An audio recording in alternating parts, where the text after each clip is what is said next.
கொடுத்த பிறகுதான் ஜிஎஸ்டினா என்ன, நம்ம வந்து சும்மா ஒரு பொருள் வாங்கணும் இவ்வளவு காசு ஆயிடுச்சு அப்படின்னு நம்ம பில்ல பார்த்துட்டு இவ்வளவு வாங்குறாங்க.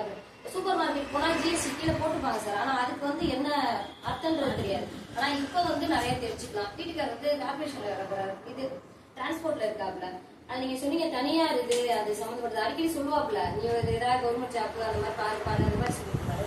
ஆனா வந்து அவர் தனியார் நிறுவனம் இது, நாங்க வந்து இதுதான் கவர்மெண்டோட இதுதான் அப்படின்னு. ஆனா அந்த இதை பத்தி நல்லா டீட்டெயிலா சொன்னீங்க.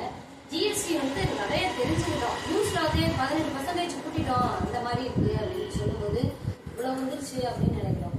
ஒரு பொருளுக்கு இவ்வளவு இந்த விவரம், ஒரு பிசினஸ் பண்ணா என்னென்ன இருக்கு அப்படின்றத நல்லா டீட்டெயிலா சார் சொன்னாங்க. ரொம்ப யூஸ்ஃபுல்லா இருந்துச்சு. இதெல்லாம் படிக்கிற காலத்துல கூட இதெல்லாம் நாங்க கேள்விப்பட்டதில்ல. சார் ஃபுல் கிளாஸா சூப்பரா நடத்திக்கிங்க. அதுல ரொம்ப தேங்க்ஸ்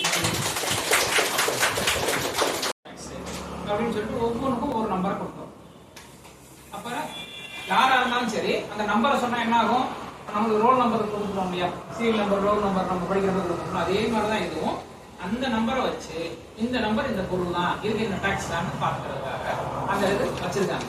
அப்ப என்ன செய்யணும், நம்மளுடைய ஆதார் கார்டு பேன் கார்டு வேணும், அதுக்கப்புறம் ரெண்டல் அக்ரிமெண்ட் வேணும், அது யார் யார் கையெழுத்து போறாங்களோ அவங்க ஆதார் கார்டு எல்லாம் வாங்கிக்கிறோம். அதுக்கப்புறம் வந்து ஒரு ஹவுஸ் டாக்ஸ் ரெசிப்ட் வாங்கிக்கிறோம், அப்புறம் இபி ரெசிப்ட் வாங்கிக்கிறோம்.